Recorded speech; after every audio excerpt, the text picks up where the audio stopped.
It is our hope that some healing and comfort can come from this partial revelation of truth, and no comfort can come completely until there's a full and complete disclosure. Today, attorneys representing individuals who had filed sexual abuse lawsuits against the Archdiocese of Chicago released documents related to 30 priests who had been accused of sexual abuse with minors. This was a major document release. Nothing like this had ever happened before by the Archdiocese of Chicago.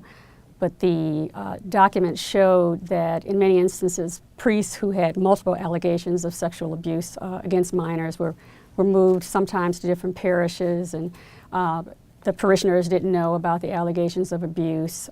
There was this veil of secrecy, if you will.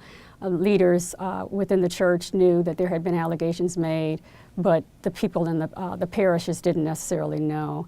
I interviewed Joseph Iacano, and he's 62 years old. He was abused 50 years ago when he was 11 or 12, and he sees this as helping. The priest that abused me moved 7 times and abused others. Part of the release of these files, I'm hopeful that there will be less victims in the future, and people will stop putting the reputation of the institution above the welfare of the children. That is my hope. We're going back and looking at how the church handled each of their cases, and sometimes over a period of decades, how they were moved on time and time again. Each time they abused someone, there was an allegation, they'd be moved to another parish, maybe get a bit of treatment somewhere and be shunted off somewhere else, and it would happen again in a lot of these cases.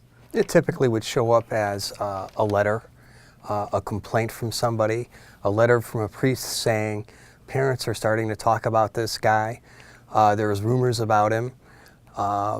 They would typically try and find out more. And if it got to be too much of a big deal, the pattern was to get the guy out of there and find a graceful exit for the priest that was a target of these sort of complaints. Vince McCaffrey, who's currently serving a 20-year prison term for child pornography, his case is well known. He abused as many as 50 kids, starting in the 1970s right through the early 90s. Now for the first time we're seeing these internal documents from the church. There was a letter that was sent in 1981. He had a priest above him in his parish who had learnt that he had abused an 8th grader amongst other kids in his parish, and he sent various angry letters to the Archdiocese saying, you knew this guy had a problem, why did you foist him on me without telling me about him? And he also wrote to the priest and said, quote, I've done my best to cover. And he was sent to another parish and carried on abusing for another 15 years. A priest named Robert Mayday at St. Edna Parish in Arlington Heights in the early 80s was essentially forced out of there after complaints about him. He took 2 altar boys out to his cottage and ripped off their swimsuits.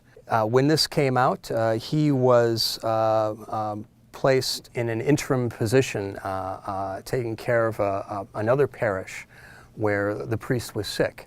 After that, he was considered somewhat rehabilitated, and they assigned him to a new parish where he got into trouble again. Various people reported and complained about this. It eventually got to the Des Plaines police. They investigated, and at that point he was removed from duty there. And they made him a pastor at a place called St. Odilla in Berwyn. The pattern at this time was to tell the head person at the new parish what was going on. Well, he was going to be the head person, so they didn't tell anybody.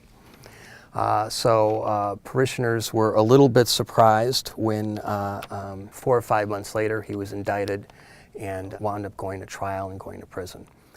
Cardinal Bernardin is someone that is very much beloved by Catholics in this city and a revered figure.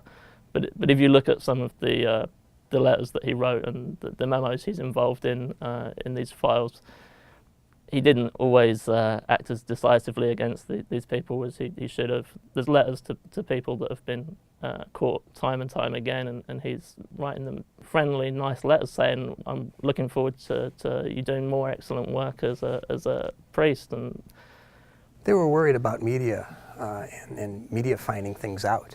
There were constant memos flying back and forth. Mary Ann Ahern is asking questions about this. What should we do? So-and-so is writing a book about her experiences with the parish and what happened to her son. If you hear anything, let us know. It was like they wanted to keep their tabs on what was going to get out and see if they could possibly put a lid on it. When the cardinal would say, yes, mistakes were made, were they cover-ups? No, they were not mistakes, and they were cover-ups, and this will prove it.